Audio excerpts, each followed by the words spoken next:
And I saw her, and I told her I was adopted. And she's like, oh, me too. And I said, oh, I'm very grateful that I'm adopted. Wow. And she's like, thank you for saying that, because I never thought of it that way. Because when I went to Hungary and I saw how they're really poor people and they're really struggling, and they're living with 9 people in a really small house. And if I was still there, I couldn't have done this, you know what I mean? And so it was good for me to go back. It was really good for me to go back, because then you really know what you have, right? Like, you know.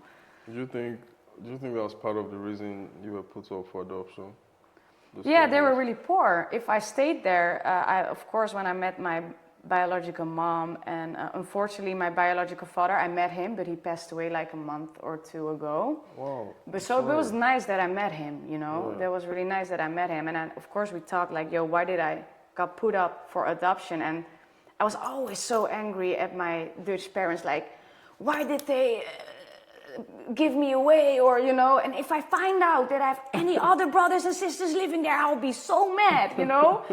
So of course I asked like, yo, why did I got adopted? And they said like, yo, if you were staying here, you would die. So Wow. and they didn't want to give me away. My sure biological hard, mom and dad even fight. They were fighting like, yo, we don't want to give her away. But the institution, or how do you say it, the government, I don't know, the government, the higher up people said like, yo, we're gonna put this kid for adoption, because if she's staying here, you know, you can't afford it, basically. They can't afford it, you know.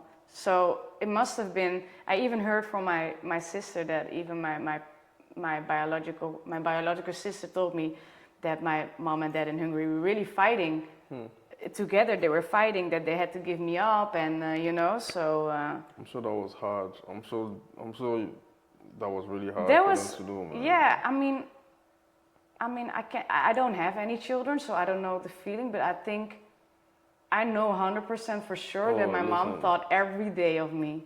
Listen, Probably. I also don't have children, but I'm a very stubborn child.